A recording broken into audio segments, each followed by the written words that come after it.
always far outweighs the black. And the years of surplus are very few in number and very modest, as you can see, both in the earlier period and now in the most recent period. And the deficits are much larger in magnitude. And that really is the challenge of California.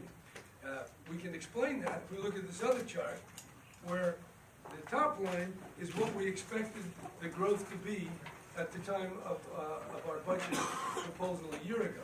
Then, when I signed the budget in June, we already had to lower our estimate, and now in this budget, we lowered even more.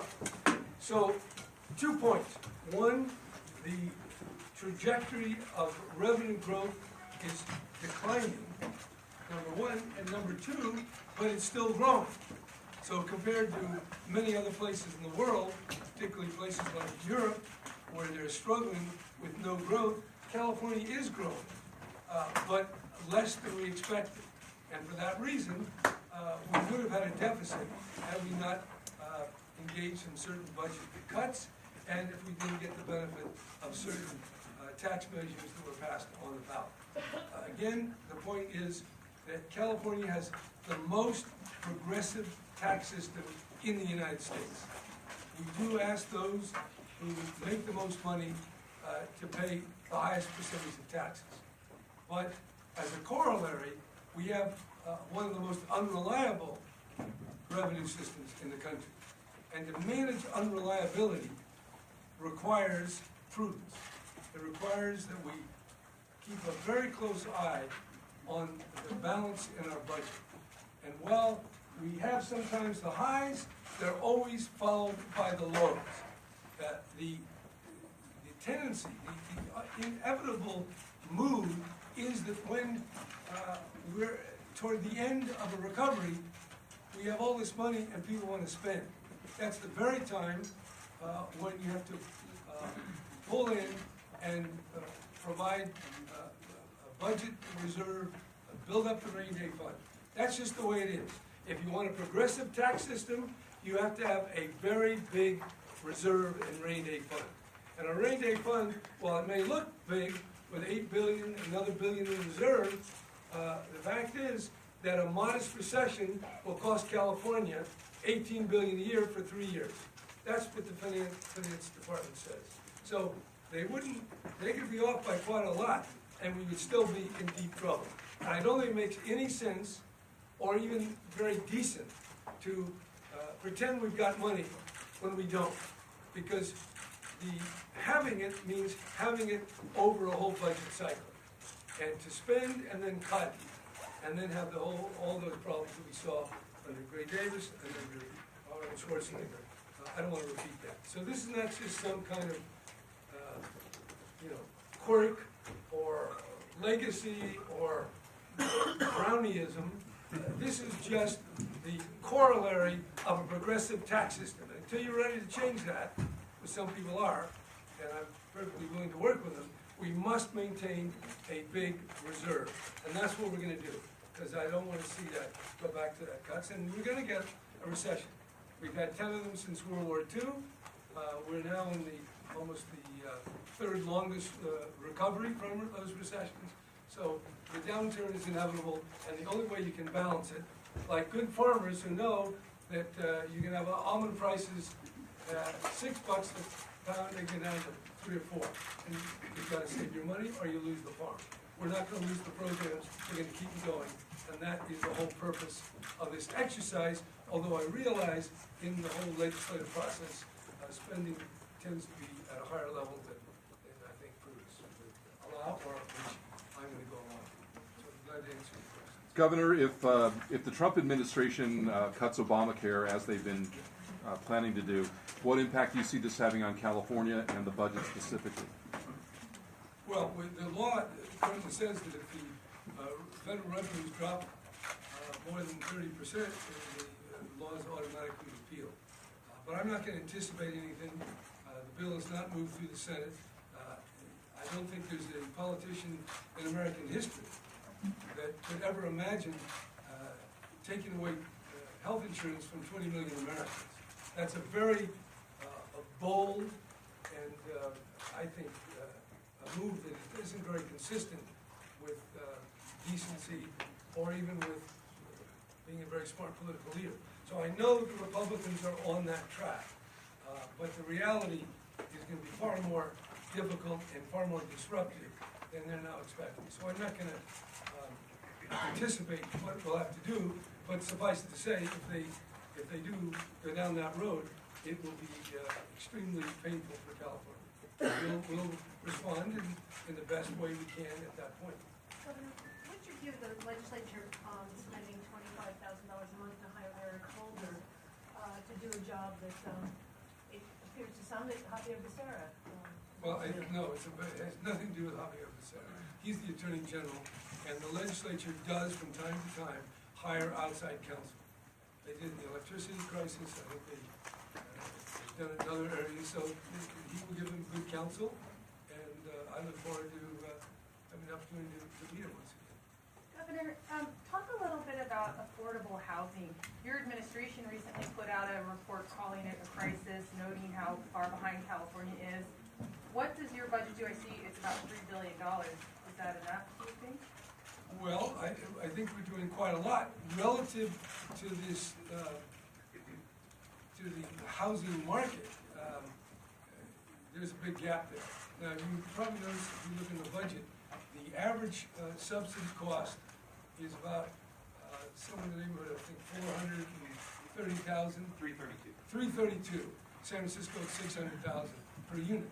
That's what it costs to subsidize a family, at least the initial upfront cost. So it is very expensive. We're talking probably to cover the whole thing would be tens of billions, maybe hundreds of billions. So I think it's always going to be rather incremental. And so what we can do is cut the red tape, cut the delays, cut whatever expenses we can afford to do without to make housing more affordable and therefore increase the stock and therefore hopefully bring down the cost. I mean, there are big issues, and we're going to spend what we can, but that's another one of these needs that will be there for a long, long time to come. Governor, are you and the legislature doing enough to rein in rising pension costs? Well, we've done more than at any time in the history of California, and more than most other states. Our pension reform, despite a few uninformed critics, was a major, major reform. And it wasn't as far as I wanted to go, it's not as far as we need to go. But it was very significant. I don't think we should minimize that. The reduction from assuming 7.5 to return to 7, that's another major step. I think the pension board, the first people will continue to look at that. There are cases going on through the courts that are redoing the pension rules. So I would say that this will be a lively topic, but I think we've taken some solid steps, but it's something so delicate and so political. I would say we're doing about what could be expected, and we'll continue to take advantage of opportunities as they come up. Governor, given the uncertainty from the federal government and how it may affect state finances, do you foresee a situation in which you and legislators would have to revisit the budget in the months after it is passed and signed? Hard to say. The worst, if we're talking about cutting massively, not even just in terms of Medicaid program, we'll have a big challenge on this, but I'm not going to try to anticipate that. It's another reason, though, like the volatility of the revenue, that the legislature has to be very prudent this year. There are too many uncertainties that could put a massive hole in our budget expectations. So that's just another argument to be prudent, and who knows? By the way, this revenue could go up between now and May. I'm not saying. It could also drop another $10 billion.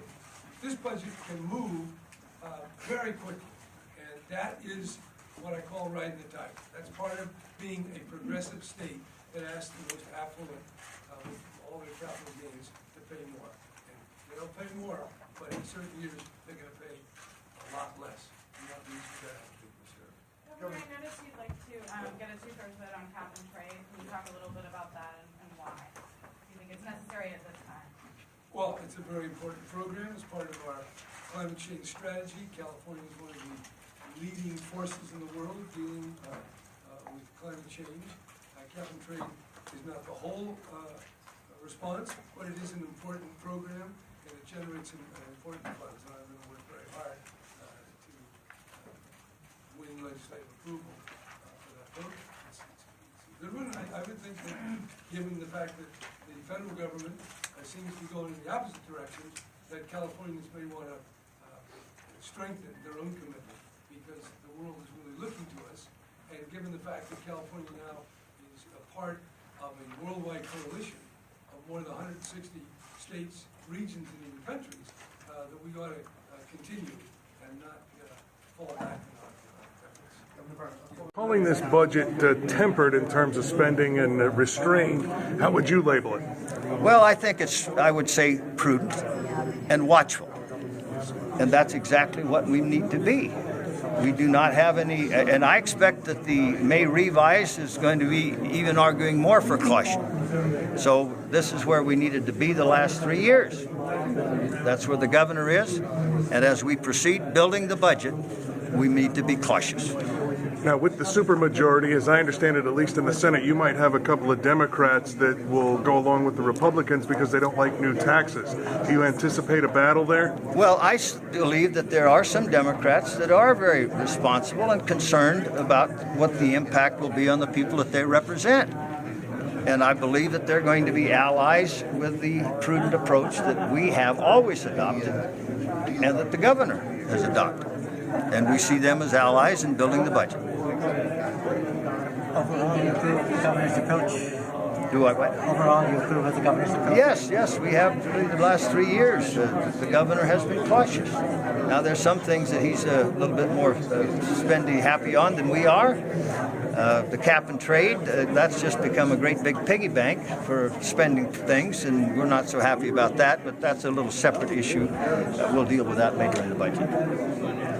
Okay, Senator Fuller, you've heard it. What do you think? Well, I think that it would be better to have more reserves. I think that it would be better to have addressed a plan to reduce our pension liabilities, which are huge. And I think that as we move forward, coming into line with our spending instead of continuing to grow our spending would be better. However, we do agree with the governor that decreasing spending rather than increasing taxes again is a better solution. We feel like the public has just increased the taxes, and yet we are above what those huge increases are bringing in again. So at some point the legislature needs to find a way to live within their means.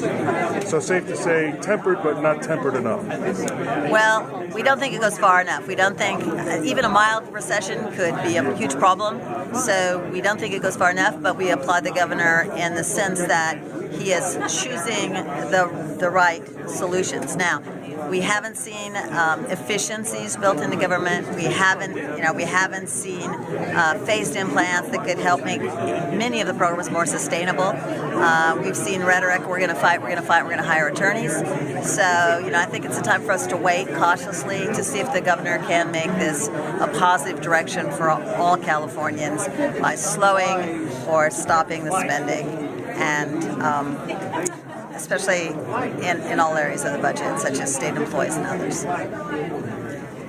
What does you have about the effects and the uncertainties of a new federal administration, how that could affect California's budget or directions the state should be moving in to repair or deal with these changes? I'm here to offer my services to work closely with Kevin McCarthy and Paul Ryan. They're very good personal friends. I was a colleague of all of the California congressional delegation except two.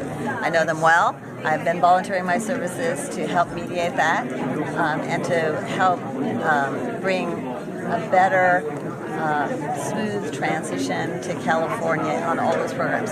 So far, I've only heard that we are hiring an outside attorney for a lot of money. So I'm still waiting, but I believe that the governor is moving in the right direction and that we can be of help. And so we approve that good start.